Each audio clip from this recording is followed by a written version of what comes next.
見てください、このふかふか感。お家でこんなパンも作れるようになるんです。とろーり伸びるチーズ、朝食にもお酒のおつまみにもぴったり。こんにちは、松尾美香です。3日経っても硬くならないパンを一緒に作っていきましょう。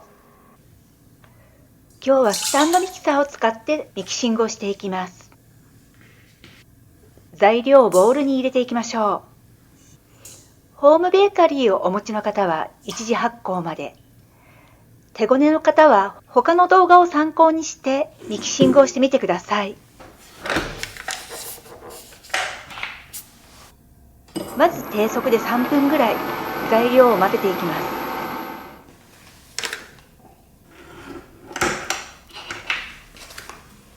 途中で周りについた生地を取り除いていきましょう。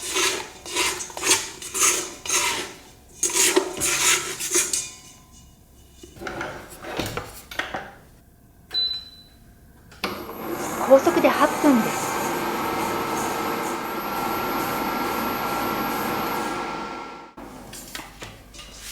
グルテンチェックをしていきます。薄い膜が張るようになったら次の作業をしていきます。バターを加えていきましょう。少しずつ加えていきます。生地を丸めます。一次発酵に入ります。30度で40分。室温で発酵させる人は生地が 1.8 倍になるまで温かいところに置いておいてください。発酵が完了しました。大きく膨らみましたよね。生地を出していきます。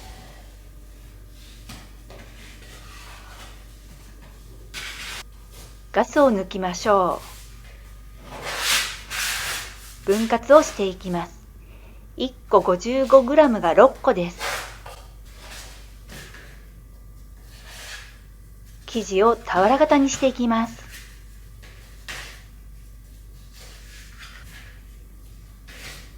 乾燥しないようにふんわりラップをかけて10分休ませていきましょ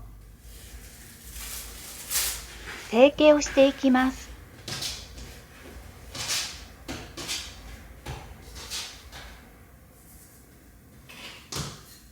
生地を綿棒で伸ばしていきましょう。月板2枚分ぐらいの大きさです。切り込みを3本入れていきます。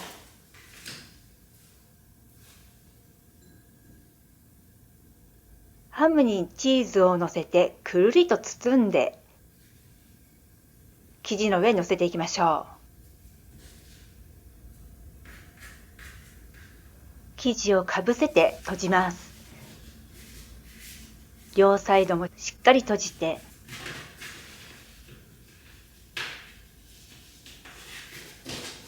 カットした生地をかぶせます。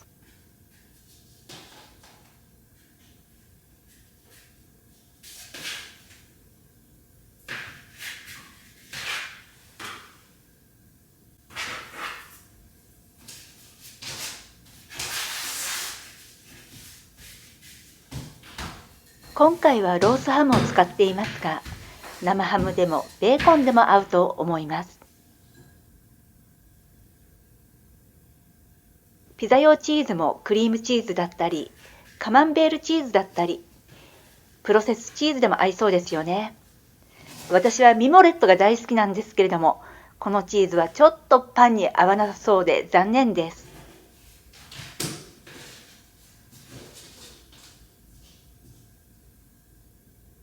この成形はいろんな具でアレンジができます。ツナマヨだったり、卵だったり、ポテトサラダにも合いそうですよね。カスタードも良さそうだと思いませんか？いろんな具と相性のいい生地、相性のいい成形なので、ぜひ皆さんもいろいろ試してみてくださいね。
綿棒で生地を伸ばすときには厚さを均一にするようにしてください。切り込みは等間隔でしっかりカットするようにしましょう。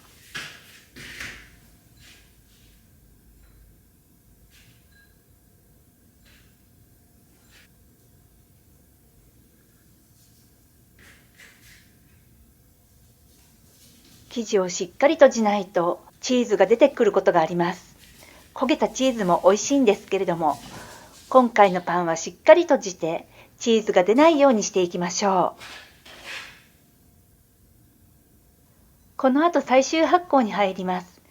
35度で30分。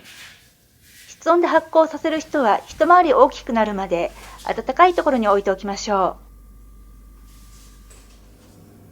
発酵が完了しました。卵を塗っていきます。くぼみのところにも卵を塗ってあげてください。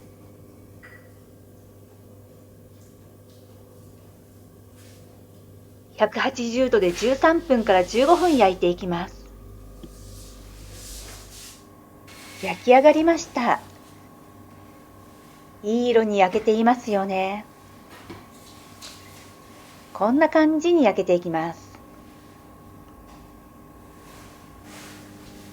見てください、このふかふかなパン。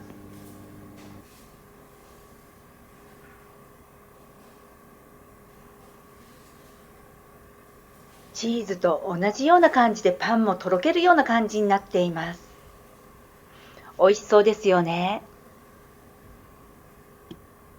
今日も一緒にパン作りを楽しんでいただきありがとうございました。もっと深く学びたい方向けに動画講座もご用意しています。詳細は概要欄をチェックしてくださいね。もしこの動画が参考になりましたら、高評価とチャンネル登録をお願いします。作った感想などのコメントをいただけると嬉しいです。それではまた次の動画でお会いしましょう。ではまた。